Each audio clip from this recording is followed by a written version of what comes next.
সমস্যা। প্রত্যেকের জীবনেই সমস্যা আসা যাওয়া করে, আর প্রত্যেক মানুষ সমস্যা আসার পর তার সমাধান খুঁজতে উঠে পড়ে লাগেন। কিন্তু যখনই সমস্যার সমাধান হয়ে যায়, আমরা সুপ্রসন্ন হয়ে যাই এবং অসাবধানও হয়ে যাই।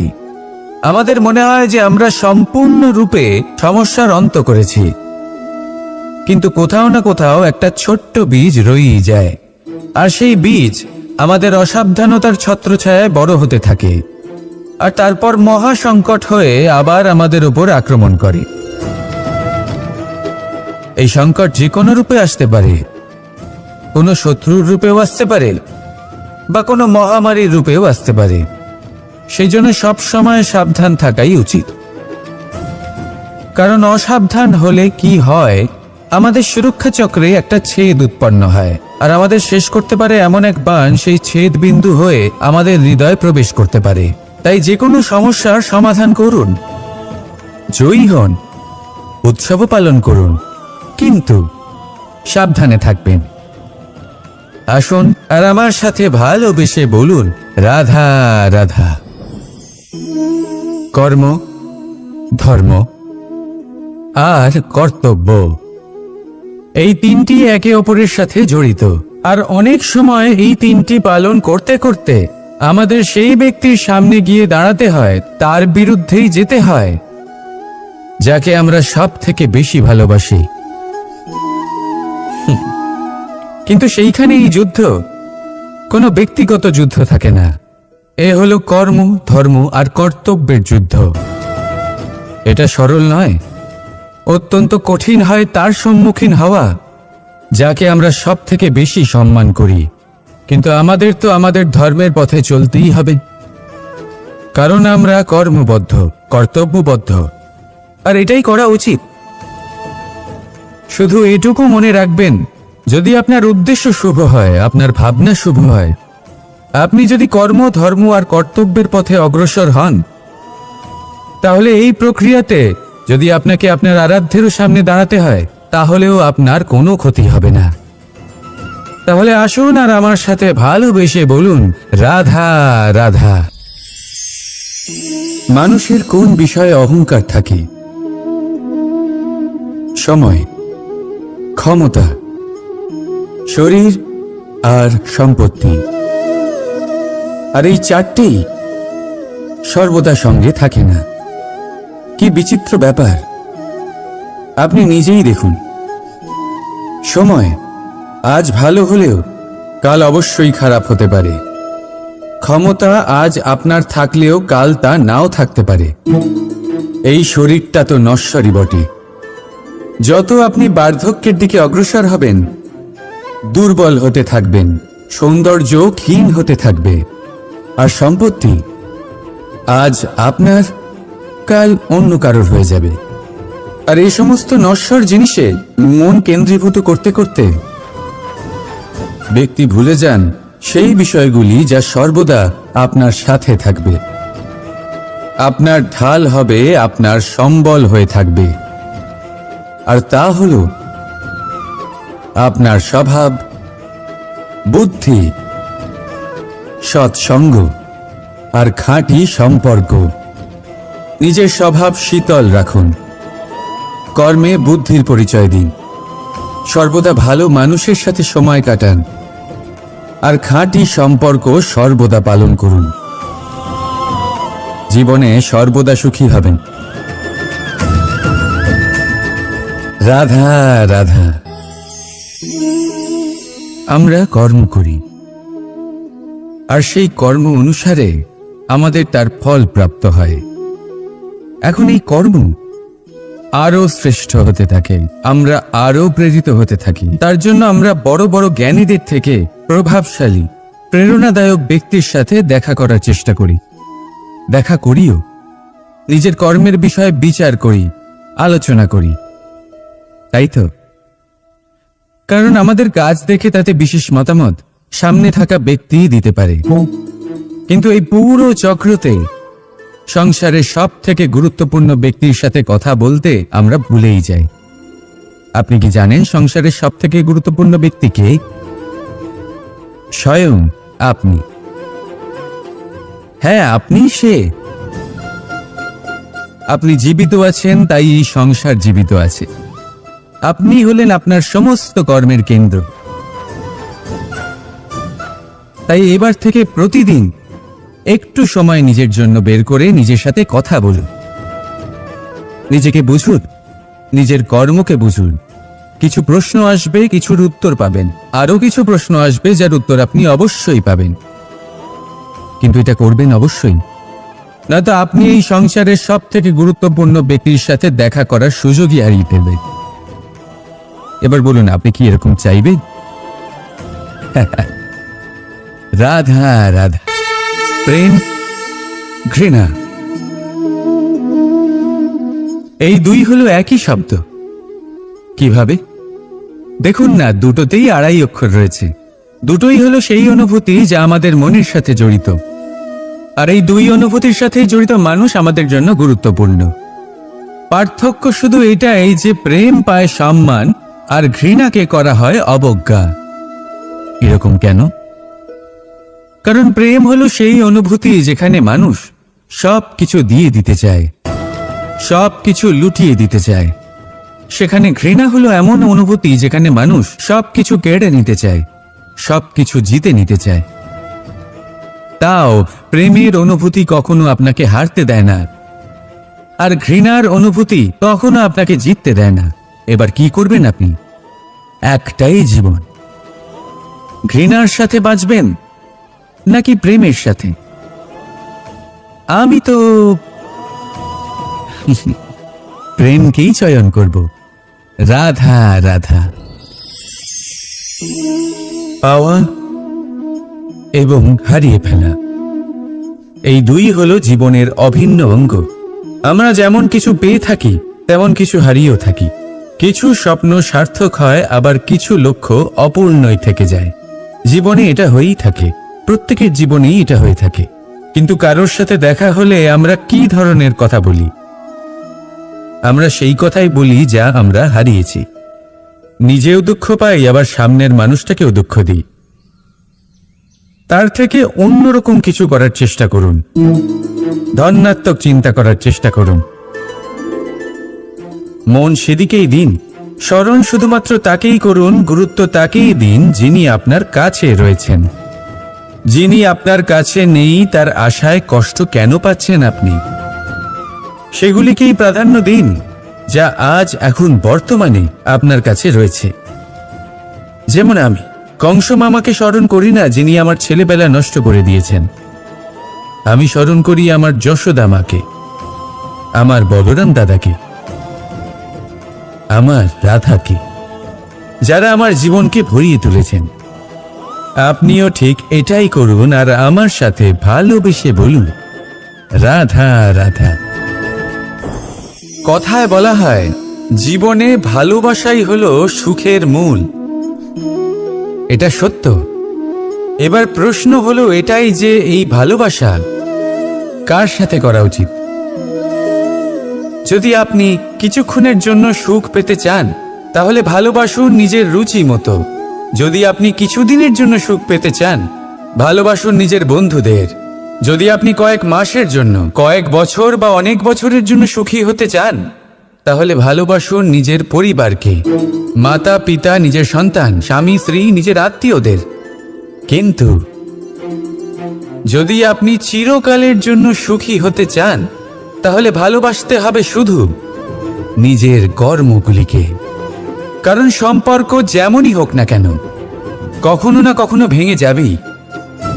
এই সংসার হলো এমনই যে যাদের সঙ্গ আমরা পাই, তাদের সঙ্গ একদিন ত্যাগ করতে হয়। শুধু কর্মই হলো এমন এক সঙ্গ যা কখনো আপনাকে ত্যাগ করবে না। আপনার মৃত্যুর পরেও এই কর্ম আপনাকে বাঁচিয়ে রাখবে। তাই সবসময় মনে রাখবেন, এই কর্ম ধর্ম মনে করে পালন করা উচিত। জীবনের শেষ মুহূর্ত পর্যন্ত কর্মকে ভালোবাসুন। জীবনের শেষ মুহূর্ত পর্যন্ত সুখে থাকবেন। আর আমি তো সবসময় বলি, শুধু কর্ম করতে থাকো, ফলের চিন্তা করো না। তাহলে আসুন আর আমার সাথে ভালোবেসে বলুন, রাধা রাধা। সদিচ্ছা। দেখতে গেলে 3 অক্ষরে তৈরি এই শব্দ, কিন্তু সমস্ত ত্রিলোক তার উপরেই আধারিত। আপনি এই সংসারে এসেছেন, তখন অবশ্যই শ্বাস নেবেন, কিন্তু তার বদলে আপনাকে কিছু তো দিতেই হবে। আপনার উপর নির্ভর করছে আপনি কি দেবেন। কি দেবেন এই সংসারকে, এই সমাজকে, নিজের পরিবারকে, আর তার বদলে কি নেবেন? যশ নাকি অপযশ? দেখুন, এক ছিল রাবণ, যে কিনা সমুদ্র পার করল সীতাকে অপহরণ করার জন্য, আর এক ছিলেন রামচন্দ্র, যিনি সমুদ্র পার করেছিলেন, সেতু বানিয়ে গিয়েছিলেন সীতাকে ফিরিয়ে নিয়ে আসার জন্য। দুজনেই সমুদ্র পার করেছিলেন, শুধু পার্থক্য ছিল সদিচ্ছাকে বোঝার, লক্ষ্যের। অনেক মানুষের যাত্রা একরকম হতেই পারে, কিন্তু আনন্দ তখনই লাভ করবেন যখন লক্ষ্য শুভ হবে, মহান হবে। এই লক্ষ্য দিয়ে এই সংসারের কল্যাণ হবে এবং মানুষের সম্মান হবে। যদি আপনার সংকল্প উচিত হয়, তাহলে আপনার লক্ষ্য উচিতই হবে, নয়তো শুধুমাত্র বিনাশ হবে। আর উচিত এটাই হবে যে বিনাশের হাত থেকে যেন নিজেকে বাঁচানো যায়, কি বলেন? তাই জীবনে যে লক্ষ্য স্থির করছেন, মনে রাখবেন তা যেন শুভ লক্ষ্য হয়। যদি এরকম হয়, তাহলে আপনার যাত্রা, আপনার জীবন দুটোই শুভময় হবে। আসুন আর আমার সাথে ভালোবেসে বলুন, রাধা রাধা।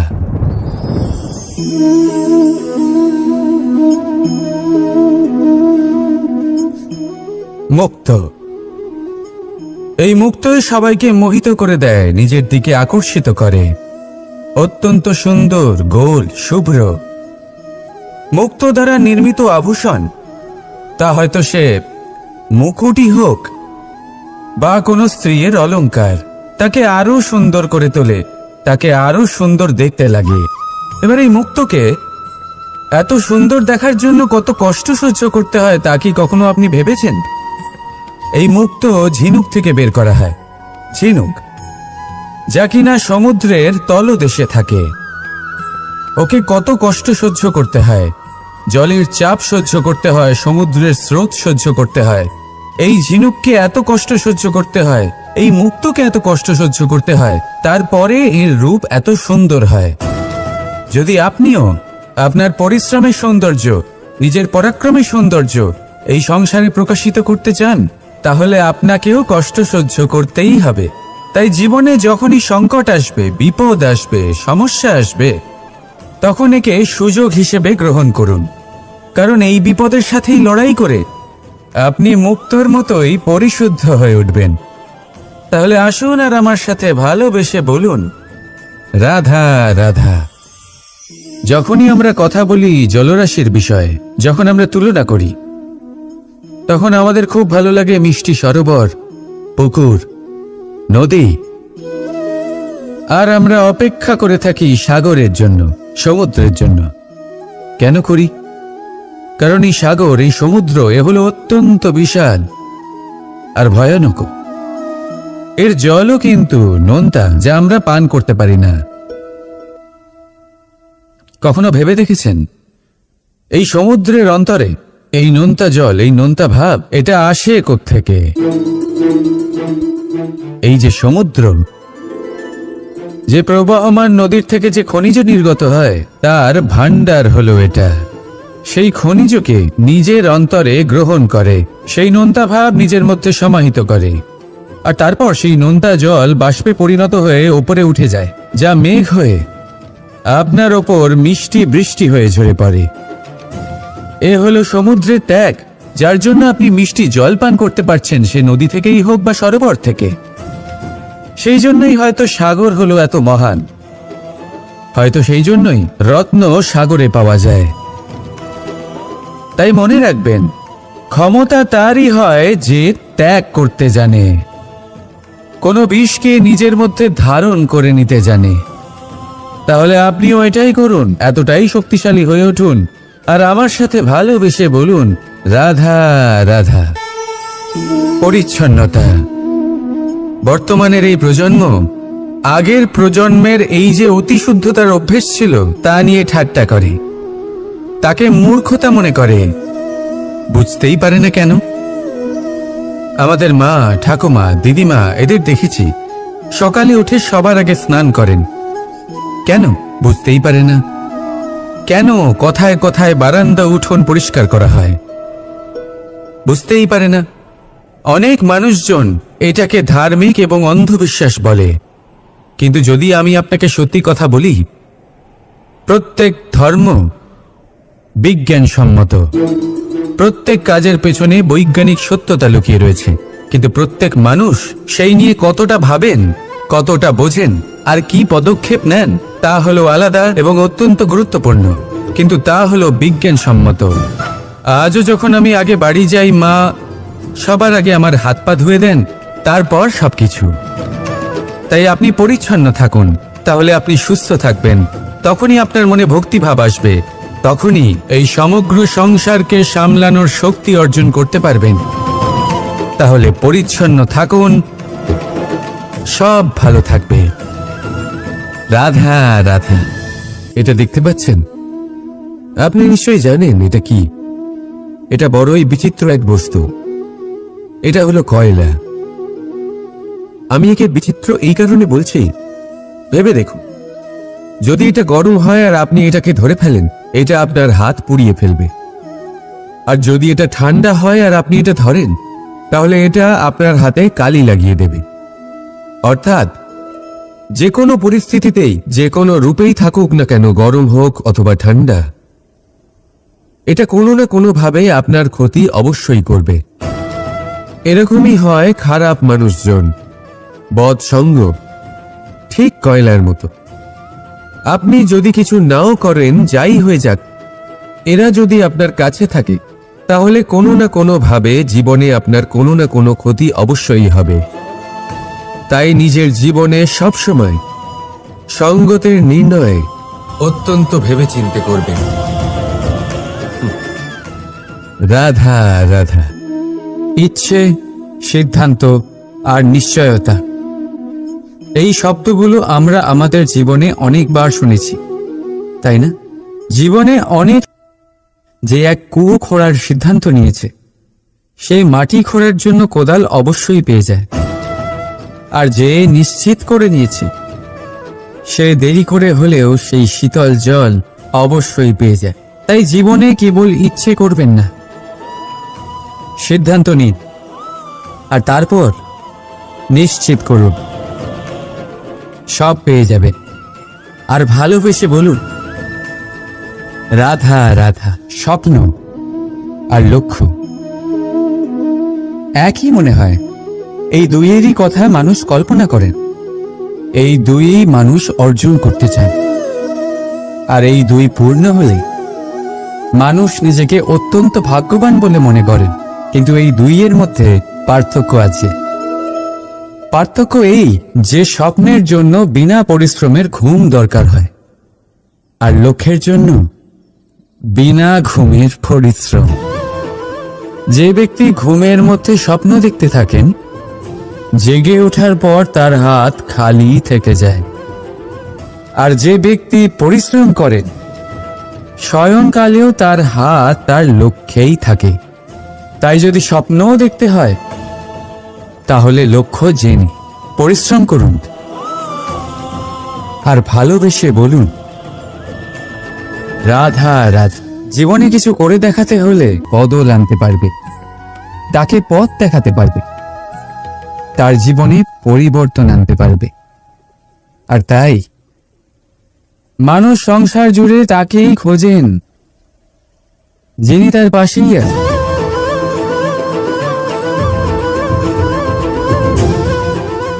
বলুন তো কে? যদি কেউ আপনার জীবন বদলাতে পারে, তবে তাকে আয়নায় দেখুন। আপনি নিজেই সে যে নিজের জীবন বদলাতে পারে, নিজেই নিজের পথপ্রদর্শক হতে পারে, জীবনে বদল আনতে পারে, পরিবর্তন আনতে পারে। তাই চিনুন নিজের অন্তরের শক্তিকে, আর এটা বিশ্বাস করুন যে এই সংসারে আপনার থেকে বেশি শক্তিশালী আর কেউ নেই। জীবন বদলে যাবে আপনার, আর অন্ধবিশ্বাস নয়, আত্মবিশ্বাসের হাত ধরুন। আপনার সমস্যা আপনা থেকেই দূর হয়ে যাবে। তাই ভালোবেসে বলুন, রাধা রাধা। প্রদীপ জ্বালানোর কাজ বড়ই আনন্দদায়ক। উজ্জ্বলতার এই শিখা যেন আত্মার মধ্যে গিয়ে মনে উল্লাস ভরে দেয়।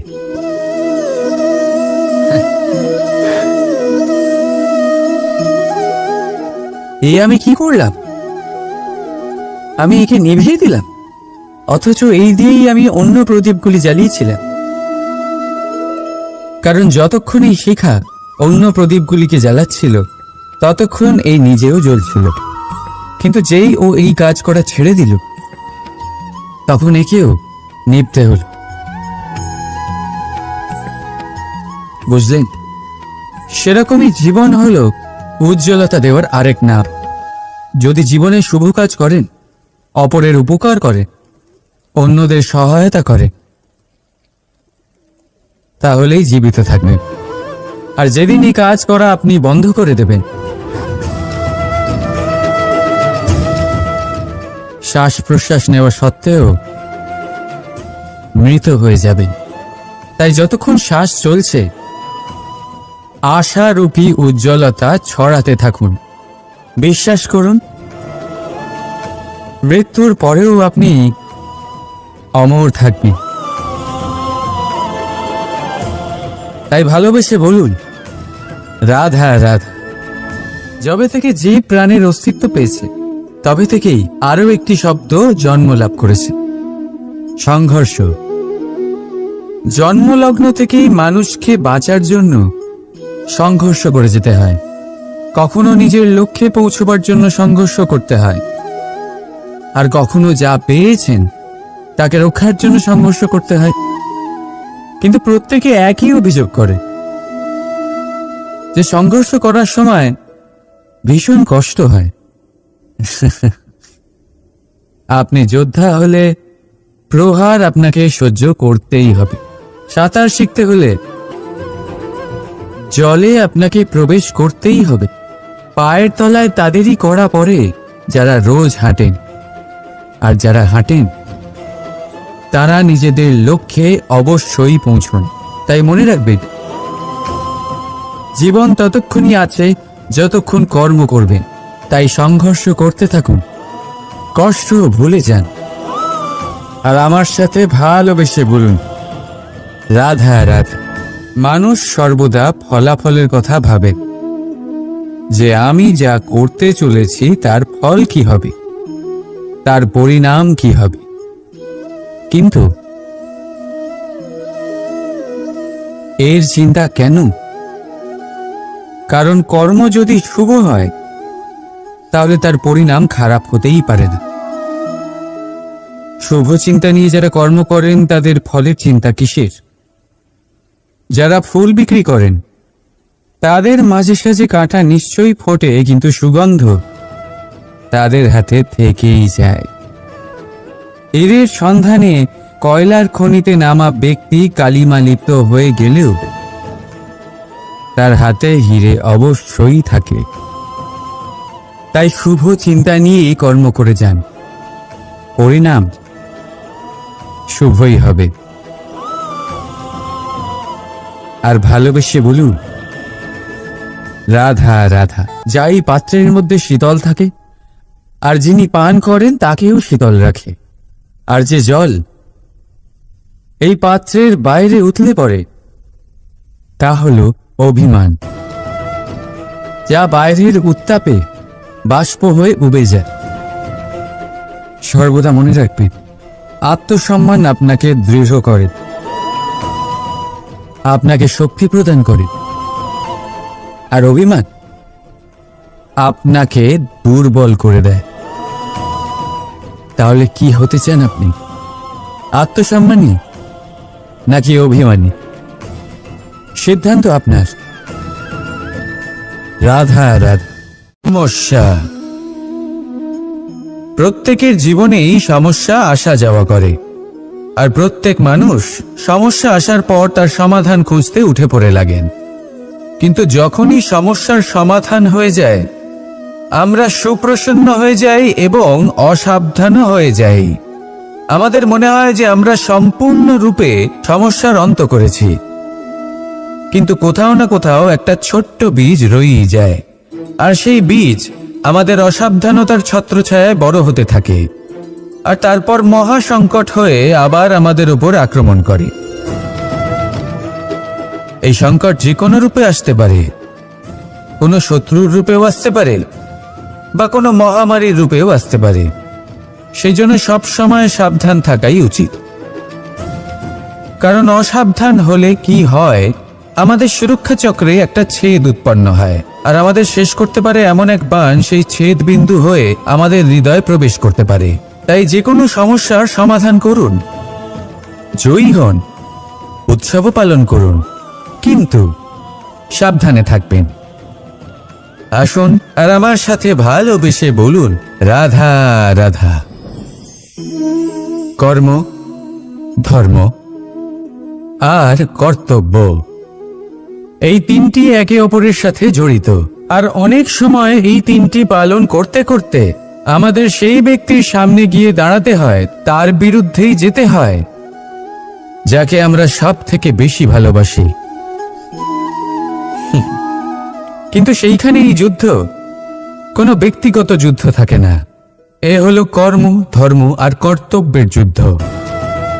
এটা সরল নয়, অত্যন্ত কঠিন হয় তার সম্মুখীন হওয়া যাকে আমরা সব থেকে বেশি সম্মান করি। কিন্তু আমাদের তো আমাদের ধর্মের পথে চলতেই হবে, কারণ আমরা কর্মবদ্ধ, কর্তব্যবদ্ধ, আর এটাই করা উচিত। শুধু এটুকু মনে রাখবেন, যদি আপনার উদ্দেশ্য শুভ হয়, আপনার ভাবনা শুভ হয়, আপনি যদি কর্ম, ধর্ম আর কর্তব্যের পথে অগ্রসর হন, তাহলে এই প্রক্রিয়াতে যদি আপনাকে আপনার আরাধ্যেরও সামনে দাঁড়াতে হয়, তাহলেও আপনার কোনো ক্ষতি হবে না। তাহলে আসুন আর আমার সাথে ভালোবেসে বলুন, রাধা রাধা। মানুষের ক্ষমতা আজ আপনার থাকলেও কাল তা নাও থাকতে পারে। এই শরীরটা তো নশ্বরই বটে। যত আপনি বার্ধক্যের দিকে অগ্রসর হবেন, দুর্বল হতে থাকবেন, সৌন্দর্য ক্ষীণ হতে থাকবে, আর সম্পত্তি আজ আপনার, কাল অন্য কারোর হয়ে যাবে। আর এই সমস্ত নশ্বর জিনিসে মন কেন্দ্রীভূত করতে করতে ব্যক্তি ভুলে যান সেই বিষয়গুলি যা সর্বদা আপনার সাথে থাকবে, আপনার ঢাল হবে, আপনার সম্বল হয়ে থাকবে। আর তা হলো আপনার স্বভাব, বুদ্ধি, সৎসঙ্গ আর খাঁটি সম্পর্ক। নিজের স্বভাব শীতল রাখুন, কর্মে বুদ্ধির পরিচয় দিন, সর্বদা ভালো মানুষের সাথে সময় কাটান, আর খাঁটি সম্পর্ক সর্বদা পালন করুন। জীবনে সর্বদা সুখী হবেন। রাধা রাধা। আমরা কর্ম করি, আর সেই কর্ম অনুসারে আমাদের তার ফল প্রাপ্ত হয়। এখন এই কর্ম আরো শ্রেষ্ঠ হতে থাকে, আমরা আরো প্রেরিত হতে থাকি। তার জন্য আমরা বড় বড় জ্ঞানীদের থেকে প্রভাবশালী, প্রেরণাদায়ক ব্যক্তির সাথে দেখা করার চেষ্টা করি, দেখা করিও। নিজের কর্মের বিষয়ে বিচার করি, আলোচনা করি, তাই তো? কারণ আমাদের কাজ দেখে তাতে বিশেষ মতামত সামনে থাকা ব্যক্তি দিতে পারে, কিন্তু এই পুরো চক্রতে সংসারের সব থেকে গুরুত্বপূর্ণ ব্যক্তির সাথে কথা বলতে আমরা ভুলেই যাই। আপনি কি জানেন সংসারের সব থেকে গুরুত্বপূর্ণ ব্যক্তি কে? স্বয়ং আপনি। হ্যাঁ, আপনি সে।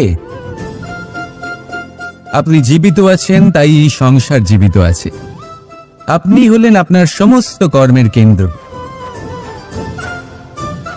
তাই এবার থেকে প্রতিদিন একটু সময় নিজের জন্য বের করে নিজের সাথে কথা বলুন, নিজেকে বুঝুন, নিজের কর্মকে বুঝুন। কিছু প্রশ্ন আসবে, কিছুর উত্তর পাবেন, আরো কিছু প্রশ্ন আসবে যার উত্তর আপনি অবশ্যই পাবেন। কিন্তু এটা করবেন অবশ্যই নয়তো আপনি এই সংসারের সব থেকে গুরুত্বপূর্ণ ব্যক্তির সাথে দেখা করার সুযোগই হারিয়ে ফেলবেন। এবার বলুন, আপনি কি এরকম চাইবেন? রাধা রাধা, প্রেম, ঘৃণা, এই দুই হলো একই শব্দ। কিভাবে? দেখুন না, দুটোতেই আড়াই অক্ষর রয়েছে। দুটোই হলো সেই অনুভূতি যা আমাদের মনের সাথে জড়িত, আর এই দুই অনুভূতির সাথেই জড়িত মানুষ আমাদের জন্য গুরুত্বপূর্ণ। পার্থক্য শুধু এটাই যে প্রেম পায় সম্মান আর ঘৃণাকে করা হয় অবজ্ঞা। এরকম কেন? কারণ প্রেম হলো সেই অনুভূতি যেখানে মানুষ সব কিছু দিয়ে দিতে চায়, সব কিছু লুটিয়ে দিতে চায়। সেখানে ঘৃণা হলো এমন অনুভূতি যেখানে মানুষ সবকিছু কেড়ে নিতে চায়, সবকিছু জিতে নিতে চায়। তাও প্রেমের অনুভূতি কখনো আপনাকে হারতে দেয় না, আর ঘৃণার অনুভূতি কখনো আপনাকে জিততে দেয় না। এবার কি করবেন আপনি? একটাই জীবন, ঘৃণার সাথে বাঁচবেন নাকি প্রেমের সাথে? আমি তো প্রেমকেই চয়ন করব। রাধা রাধা। পাওয়া এবং হারিয়ে ফেলা, এই দুই হলো জীবনের অভিন্ন অঙ্গ। আমরা যেমন কিছু পেয়ে থাকি তেমন কিছু হারিয়েও থাকি। কিছু স্বপ্ন সার্থক হয়, আবার কিছু লক্ষ্য অপূর্ণই থেকে যায়। জীবনে এটা হয়েই থাকে, প্রত্যেকের জীবনেই এটা হয়ে থাকে। কিন্তু কারোর সাথে দেখা হলে আমরা কি ধরনের কথা বলি? আমরা সেই কথাই বলি যা আমরা হারিয়েছি। নিজেও দুঃখ পাই, আবার সামনের মানুষটাকেও দুঃখ দিই। তার থেকে অন্যরকম কিছু করার চেষ্টা করুন, ধনাত্মক চিন্তা করার চেষ্টা করুন। মন সেদিকেই দিন, স্মরণ শুধুমাত্র তাকেই করুন, গুরুত্ব তাকেই দিন যিনি আপনার কাছে রয়েছেন।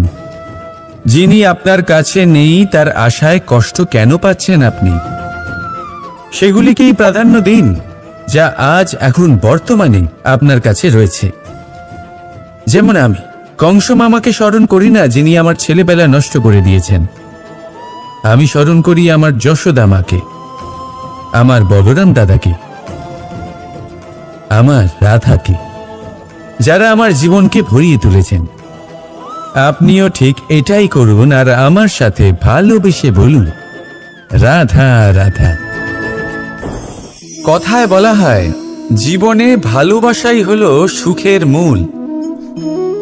এটা সত্য। এবার প্রশ্ন হলো এটাই যে এই ভালোবাসা কার সাথে করা উচিত? যদি আপনি কিছুক্ষণের জন্য সুখ পেতে চান তাহলে ভালোবাসুন নিজের রুচি মতো। যদি আপনি কিছুদিনের জন্য সুখ পেতে চান ভালোবাসুন নিজের বন্ধুদের।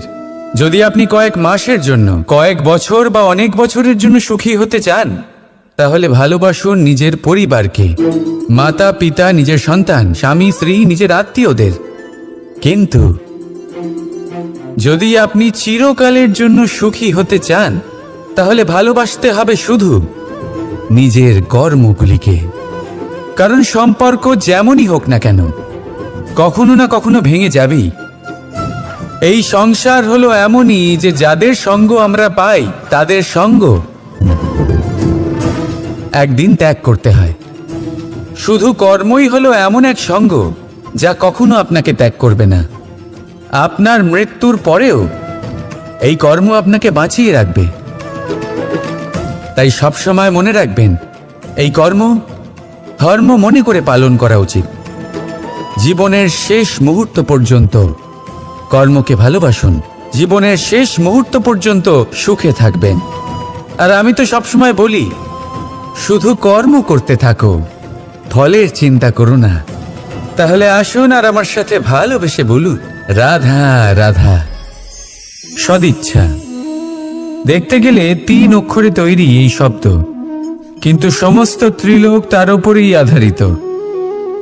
আপনি এই সংসারে এসেছেন তখন অবশ্যই শ্বাস নেবেন, কিন্তু তার বদলে আপনাকে কিছু তো দিতেই হবে।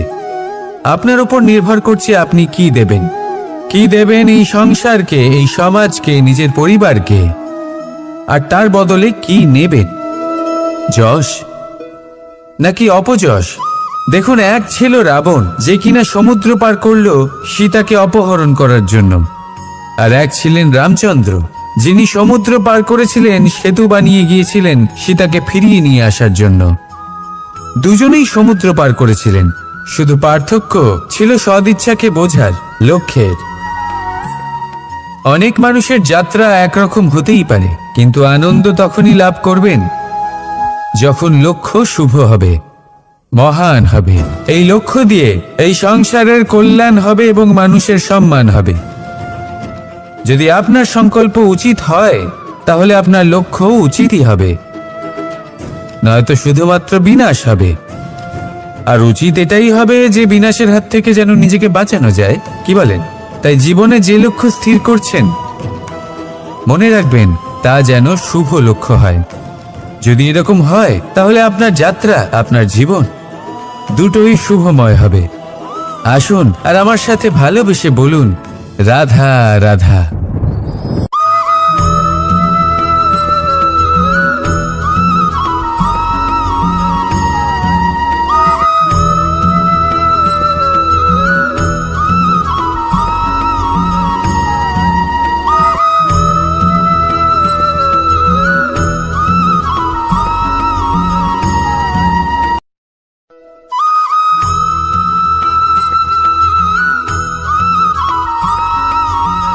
এই সংসারে সব থেকে বেশি কোমল বস্তু হলো রেশম। এই রেশম এতটাই কোমল হয় যে এর পুরো একটা থান শুধুমাত্র একটা হাতে ধরা সম্ভব। কখনো ভেবে দেখেছেন এই রেশম কিভাবে হয়? একটি কীট তার লালার দ্বারা উৎপন্ন হয়। এই কীট সেই রেশমকে পাক দিতে থাকে, পাক দিতেই থাকে, আর আস্তে আস্তে তার মধ্যেই জড়িয়ে পড়ে। শেষে ওর এই সুন্দর অমূল্য সৃষ্টি রেশমের জন্য এই কীটগুলিকে এই কবচের সাথেই ফুটন্ত জলে ফেলে দেওয়া হয়। এই সংসারে যদি আমাদের স্বপ্ন এই সংসারের দুঃখ হরণ করার জন্য, এই সংসারে সুখ বিতরণ করার জন্য হয়, তবেই আমাদের প্রগতি সম্ভব। যদি আমাদের এই স্বপ্ন শুধুই আমাদের এবং আমাদের স্বার্থ সিদ্ধির জন্য হয়, তাহলে এই স্বপ্ন আমাদের অন্ধ করে দেবে, আমাদের অন্ধকারের পথে নিয়ে যাবে, আর আমরাও সেই কীটের মতো হয়ে যাব। নিজেদেরই মায়াজালে আমরা নিজেই ফেঁসে যাব, আর শেষে আমরা যদি কিছু লাভ করি, তা হবে একাকিত্ব, অন্ধকারময় মৃত্যু। তাই স্বপ্ন অবশ্যই দেখুন, কিন্তু এমনভাবে স্বপ্ন দেখবেন না যে তার এই বন্দিগৃহে আপনি নিজেই ফেঁসে গেলেন। স্বপ্ন দেখুন পরোপকারে।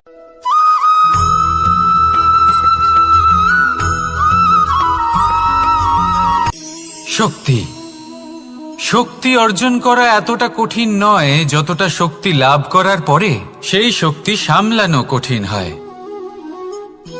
কারণ যেই মানুষ শক্তি লাভ করে তার মনে গর্ববোধ জন্মায়, জন্মায় অহংকার, জন্মায় জেদ। তাই শক্তি প্রাপ্ত করার সাথে বিনম্র থাকাও অত্যন্ত আবশ্যক। আর এটা আমাদের শেখা উচিত বৃক্ষের থেকে। বৃক্ষ যা আমাদের ফল দেয়, বৃক্ষ যা যত ফল দেয় ততটাই ঝুঁকে যায়। আমরা পাথর মারি ওই বৃক্ষের থেকে ফল প্রাপ্ত করার জন্য। সেই পাথরের মার সহ্য করেও বৃক্ষ আমাদের ফল দেয়।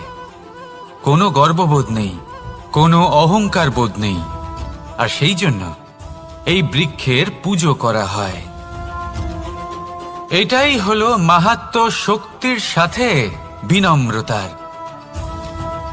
যদি এই শক্তি সৃজন করে থাকে, সাহায্য করে থাকে, সম্বল হয়ে থাকে, তবেই সেই শক্তি উপযুক্ত। আর নয়তো সেই শক্তি একদিন আপনাকে আসক্ত অবশ্যই করবে। তাহলে শক্তি অবশ্যই অর্জন করুন, কিন্তু তার সাথে সেই শক্তি সামলানোর মতো বিবেকও আপনাকে অবশ্যই জাগ্রত করতে হবে। তাহলে আসুন আমার সাথে ভালোবেসে বলুন, রাধা রাধা।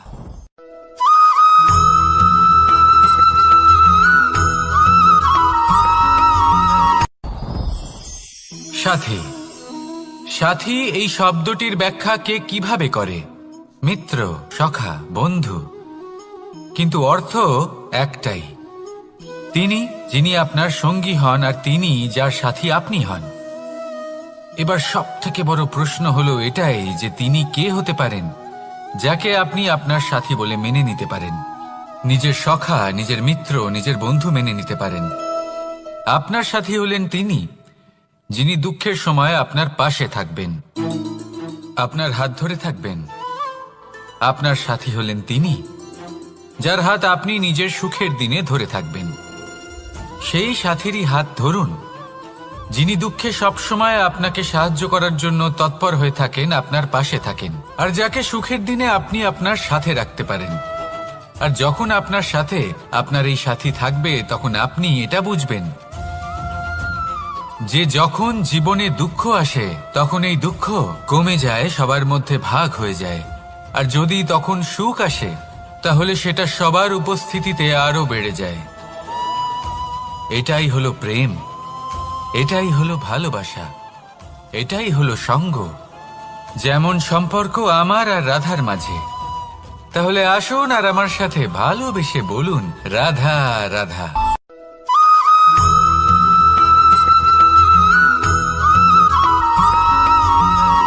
জীবন কিসের উপর নির্ভরশীল?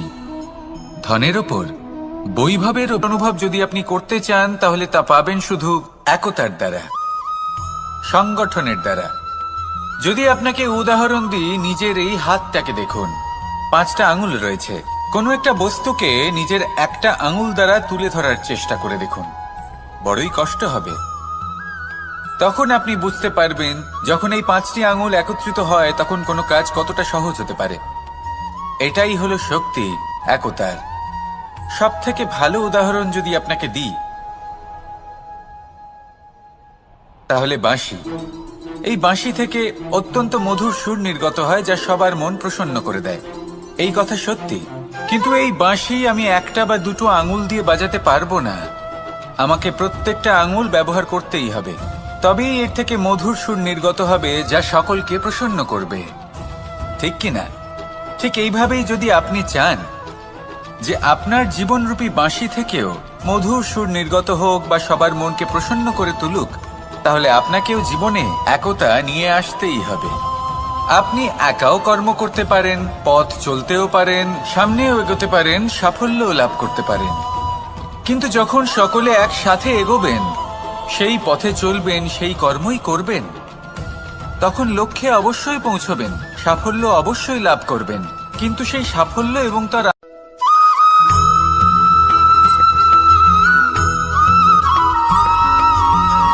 পুরুষার্থ। শাস্ত্রে 4 ধরনের পুরুষার্থের কথা বলা হয়েছে। প্রথম হলো ধর্ম। আপনি কি জানেন এই ধর্ম হলো সেটা যাকে ধারণ করা যেতে পারে, আর ধারণ শুধু সেটাই করা যায় যা পবিত্র। পবিত্র শুধু তাকেই বলা হয় যা নিঃস্বার্থ, যার মধ্যে শাসন করার কোনো ইচ্ছে নেই,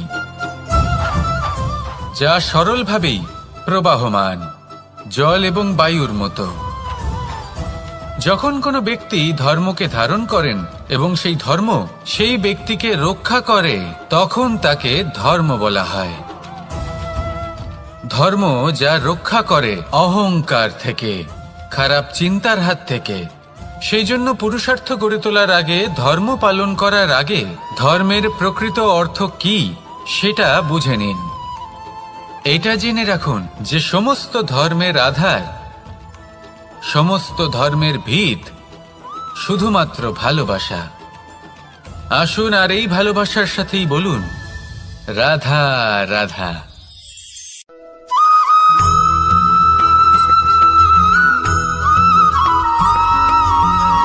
কেউ বলে জীবন খুব ক্ষণস্থায়ী, কেউ বলে জীবন হলো একটা সুন্দর স্বপ্নের মতো, আবার কেউ বলবে জীবন হলো এক কঠোর সত্য। কিন্তু জীবন আসলে কি? জীবন হলো আপনারই প্রতিবিম্ব, একটা দর্পণ। অর্থাৎ আপনি জীবনকে সেইভাবেই পাবেন যেরকম আপনি নিজেকে প্রতিপন্ন করবেন। যদি আপনি দর্পণের দিকে তাকিয়ে হাসেন, তাহলে আপনি সামনে হাসি মুখী দেখতে পাবেন। এবার যদি আপনি গম্ভীর হয়ে থাকেন, তাহলে আপনি একজন রুষ্ট ব্যক্তি দেখতে পাবেন। শেষে সবথেকে বেশি গুরুত্বপূর্ণ হলো আপনার চেষ্টা। আপনাকে সবসময় চেষ্টা করতে হবে যাতে আপনি নিজেকে প্রসন্ন এবং ইতিবাচক মনোভাবে রাখেন। এটা হলো আপনারই উত্তরদায়িত্ব, তাকে পালন করুন। এই মনকে প্রসন্ন রাখুন, এই সংসারকে সুন্দর বলে মনে হবে। আর এই মন প্রসন্ন হয়ে বলবে, রাধা রাধা।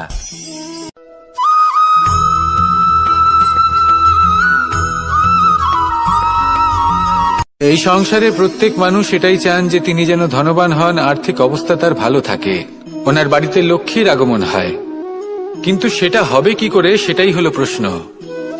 কেউ বলেন যে যদি পরিশ্রম করো তাহলে ধন অর্জন সম্ভব, কেউ বলেন যে যদি বিদ্যা লাভ হয় তবেই ধন অর্জন সম্ভব, কেউ বলেন যে যদি বলশালী হও তবেই সম্পন্ন থাকবে। ভালো কথা, যদি তাই হয়ে থাকে, তবে দিনমজুর সারা দিন পরিশ্রম করেন, তিনি কেন ধনী হন না? অনেকজন বিদ্বান মানুষ আছেন এই সংসারে, তারা কেন ধনবান হন না? অনেক সংখ্যক বলশালী ব্যক্তি আছেন, তাদের কাছে ধন নেই কেন? তাদের কেন ধনের অভাব হয়? আবার এমনও কিছু মানুষ আছেন যারা পরিশ্রম করেন, তারা দিনমজুর, কিন্তু তারা ধন অর্জন করতে পারেন। কিছু বিদ্বান ব্যক্তি আছেন যাদের কাছে অধিক মাত্রায় ধন রয়েছে। কয়েকজন বলশালী ব্যক্তি রয়েছেন যাদের কাছে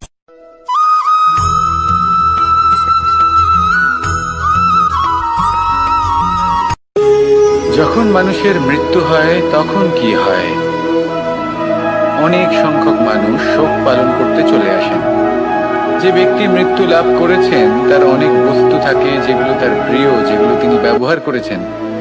তার শয্যা, তার বস্ত্র, তার আভূষণ সবকিছু তার থেকে বিচ্ছিন্ন করা হয় এবং খালি হাতে তাকে শ্মশানের উদ্দেশ্যে রওনা করা হয়। আমি আপনাকে এই প্রশ্ন করতে চাই, আপনি এই সংসারে কি অর্জন করেছেন? ধন, সম্পত্তি, বস্ত্র, আভূষণ, এই সবকিছু যে আপনি অর্জন করেছেন, আপনার মৃত্যুর পরে তা আপনার থেকে দূর হয়ে যাবে। এর উত্তর হলো একটাই, আপনার কর্ম। শুধু সেটাই আছে যা একান্ত আপনার, আর শুধু সেটাই এই সংসার থেকে চলে যাওয়ার পরেও সংসারেই জীবিত থাকবে। যদি আপনি দুষ্কর্ম করেন তাহলে এই সংসার আপনাকে একটি অনুচিত উদাহরণ হিসেবে মনে রাখবে যে এই ব্যক্তি খুব পাপী ছিল, অনুচিত কর্ম করতেন। যে পথে তিনি চলেছেন সেই পথে কারোর চলা উচিত নয়। সেখানেই যদি আপনি সৎকর্ম করেন তাহলে সংসার চিরকাল এটাই বলবে যে খুব ভালো মানুষ ছিলেন, সবাইকে ভালোবাসতেন, সবাইকে সাহায্য করতেন, আমার খুব প্রিয় মানুষ ছিলেন। এটাই হলো শ্রেষ্ঠ কর্ম। সেই জন্য জীবনে শুধুমাত্র ধন, সম্পত্তি, আভূষণ এই সব অর্জন করতে গিয়ে নিজের মনোনিবেশ করবেন না। শ্রেষ্ঠ কর্ম করুন। সংসার থেকে চলে যাওয়ার পরেও এই কর্মই এই সংসারে আপনাকে জীবিত রাখবে। আসুন আমার সাথে ভালোবেসে বলুন, রাধা রাধা।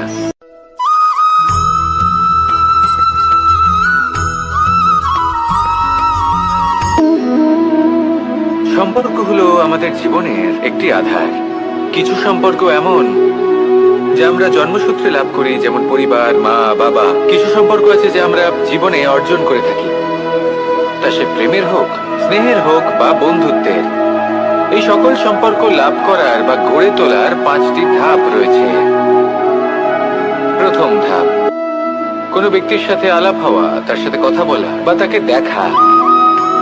দ্বিতীয় ধাপ, সে ব্যক্তিকে আমাদের ভালো লাগা। তৃতীয় ধাপ, আমাদের এটা চাইতে শুরু করা যে জীবনে এই ব্যক্তি যেন আমাদের বন্ধু হন, আমাদের জীবনে থাকেন, বা আমাদের কাউকে ভালোবেসে ফেলা, আর এটা আমাদের ভাবা বা চাওয়া যে সেই ব্যক্তি যেন আজীবন আমার সাথে থাকেন, আমার জীবনে আমার সাথী হয়ে। চতুর্থ ধাপ, লাভ করা। এবার এই ধাপটি অনেক মানুষের পক্ষেই খুবই সরল হয়, বড়ই সরলভাবে নিজেদের সঙ্গীকে লাভ করে থাকেন। কিছু মানুষের জন্য এই ধাপ অত্যন্ত কঠিন হয়ে থাকে।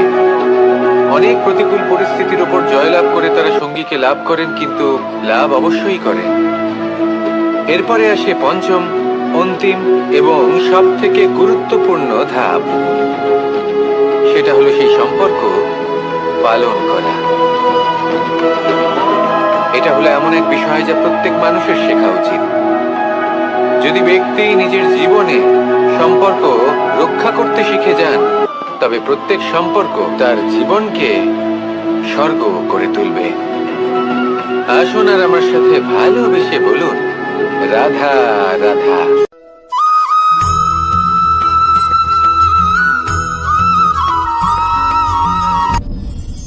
আপনি কি কখনো কোনো জলের ধারা দেখেছেন?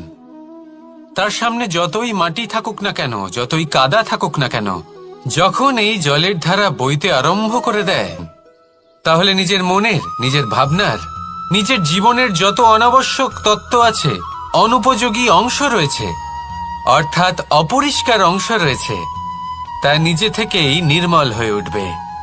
আর যেরকম জলের ধারা কখনো থেমে থাকে না, সব সময় বয়ে চলে, সেইভাবে আপনিও কখনোই থামবেন না। সবসময় বয়ে চলুন, এগোতে থাকুন। পথে যদি অনেক বিপদ আসে, সমস্যা আসে, থামবেন না, তার উপর নিরন্তর প্রহার করুন, নিরন্তর প্রয়াস করুন আর অগ্রসর হন। আপনি ভেবে দেখুন, এই জলের ধারা কখনো থেমে থাকে না, সবসময় বয়ে চলে, বিপদের সম্মুখীন হয়ে তাকে সাথে বয়ে নিয়ে চলে। সেই জন্য জলের ধারা, প্রবাহমান এই ধারা, এর থেকে কখনো দুর্গন্ধ আসে না, এতে কখনো ময়লা জমতে পারে না, বরং পালিত হয় সুন্দর প্রাণবন্ত জীবজন্তু, যেমন সুন্দর ছোট মাছ। তাই আপনিও এটাই করুন, কখনো থামবেন না, শুধু চলতে থাকুন, জলের ধারার মতো বইতে থাকুন। আপনি আপনার লক্ষ্য অবশ্যই খুঁজে পাবেন, আর তার সাথে নিজের অন্তরের যে মালিন্য রয়েছে তা আপনি নিজেই নিজের থেকে দূরে করে দেবেন। তাহলে আসুন আর আমার সাথে ভালোবেসে বলুন, রাধা রাধা।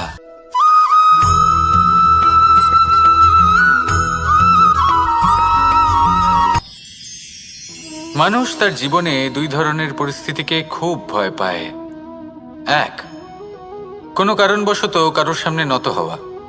দুই, কোনো কারণে নিজের চরিত্র থেকে, নিজের মূল্যবোধ থেকে বিচ্যুত হওয়া। এবার কেন হয় এরকম যে কথায় কথায় কারোর সামনে নত হতে হয়? কেন বারংবার নিজের চরিত্র থেকে চ্যুত হতে হয়? এরকম কেন হয়? এটা তখনই হয় যখন আমাদের শিক্ষা এবং মূল্যবোধের অভাব থাকে। যদি মানুষের মধ্যে প্রকৃত শিক্ষা থাকে, তাহলে এই সংসারে কোনো সময় এবং কারোর সামনেই নত হওয়ার কোনো প্রয়োজন নেই। যদি মানুষের মধ্যে মূল্যবোধ থাকে, তাহলে তাকে নিজের মূল্যবোধ বা চরিত্র থেকে বিচ্যুত হতে হয় না, তা সে যাই হয়ে যাক না কেন। কোনো বালককে যদি জন্ম থেকেই সুশিক্ষার অধিকারী করা হয়, শিক্ষিত করা হয়, মূল্যবোধের অধিকারী করা হয়, তবে সে এই সংসারে এমন কর্ম করবে যাতে সে নিজেকে, নিজের পরিবারকে, সমগ্র সমাজকে গর্বিত করতে পারে। শিক্ষা লাভ করুন, মূল্যবোধ লাভ করুন এবং আমার সাথে ভালোবেসে বলুন, রাধা রাধা।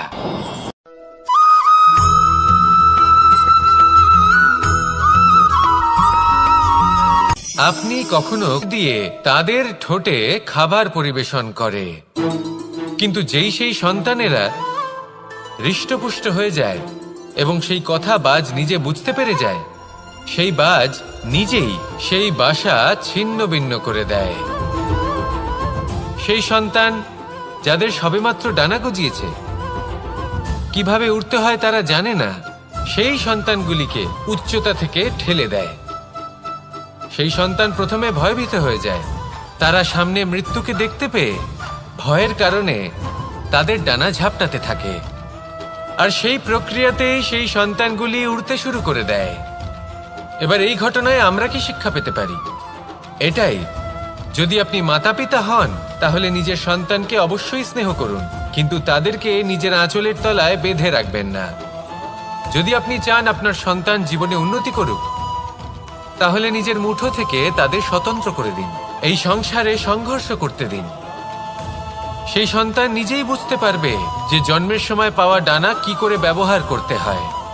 আর আপনার চোখের সামনে আপনার সন্তান এই আকাশে উড়তে থাকবে।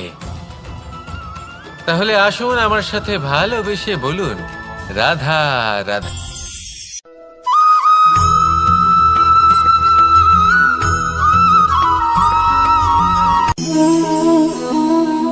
নিয়তি। রাধা আমাকে বলে, কৃষ্ণ, যদি তুমি জানো যে নিয়তিতে কি আছে তাহলে তাকে বদলে দাও না কেন? মহাদেব আমাকে বলেন যে শ্রীকৃষ্ণ, যদি আপনি এটা জানেন যে সাম্বের নিয়তি এটাই, তাহলে আপনি তাকে বদলানোর চেষ্টা কেন করেন? কেন? কারণ আমি একজন পিতা, আর পিতার কর্তব্য এটাই, তিনি যেন সম্ভাব্য সব চেষ্টা করেন নিজের সন্তানের মঙ্গলের জন্য। নিয়তি আমি জানি, কিন্তু এটাও আমি জানি যে কর্মের থেকে বড় আর কোনো নিয়তি হতে পারে না। অভিজ্ঞতাও রয়েছে যে কর্মের হাতে নিয়তির এই চক্র বদলে যেতে পারে। তাই জীবনে যদি আপনার কখনো এমন মনে হয় যে এটা তো অসম্ভব, তখনও চেষ্টা করা কখনোই ছাড়বেন না। কে বলতে পারে আপনারই কর্মের কোনো এক বীজ হয়তো নিয়তির চাকায় আটকে গেল আর নিয়তিকে নিজের পথ পাল্টাতে হলো, ঠিক কিনা? সেই জন্য নিয়তিকে ভাগ্য মেনে নিয়ে চুপ করে বসে থাকবেন না।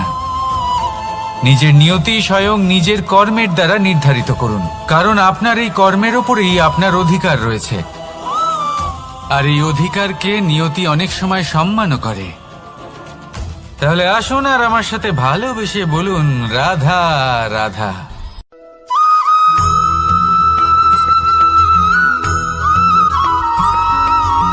কখনো কখনো আমরা ভাবি যে কোনো ব্যক্তি যিনি ধর্মের পথে চলেছেন, যদি তার দ্বারা কোনো ভুল হয়ে থাকে তাহলে নিয়তি তাকে সেই মুহূর্তেই কঠোর শাস্তি দেন। কিন্তু সেই সব মানুষ যারা সংসারের সবথেকে বড় অধর্মী, বহু নিকৃষ্ট মানের কাজ করেন, তাদের নিয়তি অনেক সুযোগ দেন। তাদের নিয়তি এরকম কঠোর প্রহার করেন না। এই ভাবনা কখনো না কখনো মনে আসেই। ভেবে দেখুন কেন? আসলে জীবনকে বেশিরভাগ মানুষ একভাবেই দেখে থাকেন, বিভিন্ন স্তরে একে দেখা উচিত। এবার আপনি বলুন, এই সংসারে কোনো অধর্মী কখনো প্রেরণার উৎস হতে পারেন? কখনোই নয়। যে মানুষ নিজের আত্মাকে মলিন করে ফেলেছেন, তিনি এই সংসারকে কিভাবে প্রেরণা যোগাবেন? উনি নিজেই বুঝতে পারেন না কোনটা করা উচিত, ধর্ম কোনটা। তাই নিয়তি তাকে একটা সুযোগ দেন, এটা বোঝার সুযোগ দেন যে কোনটা উচিত, কোনটা ধর্ম। সুযোগ দেন নিজের বিবেক জাগিয়ে তোলার, তাকে সুযোগ দেন নিজের অন্তরাত্মার ডাক শোনার। যখন তাতেও কাজ হয় না, তখন নিয়তির কাছে একটাই পথ বাকি থাকে, আর তা হল মহাবিনাশ। মহাবিনাশ হয়তো দেরিতেই আসতে পারে, কিন্তু তা অবশ্যই আসবে। আর যখন মহাবিনাশ আসে, তখন মহাবিনাশের যন্ত্রণা সমগ্র মানব জীবনের যন্ত্রণার থেকে অনেক বেশি হয়। এই কথাটা সবসময় মনে রাখবেন। আর অন্যদিকে যে মানুষ ধর্মের পথে চলছেন, তার দ্বারা যদি কোনো ভুল হয়ে থাকে, তখন নিয়তি তার পরীক্ষা নেন। কিছুক্ষণের জন্য মানুষের মনে হতে পারে নিয়তি তাকে কঠোর শাস্তি দিয়েছেন।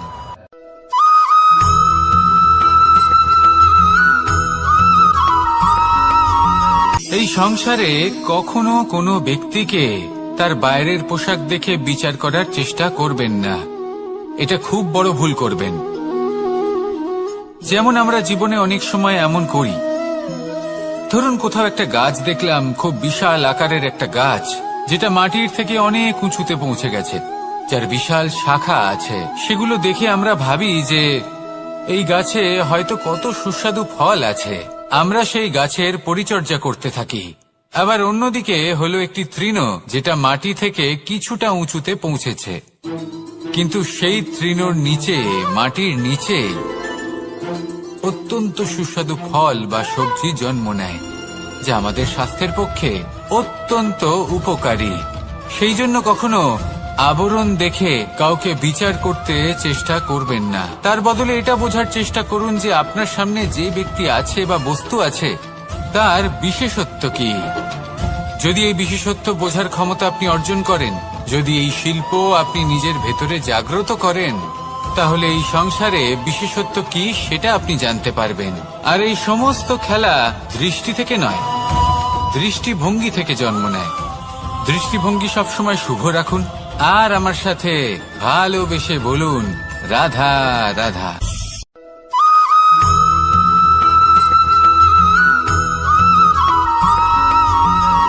পুরুষার্থ।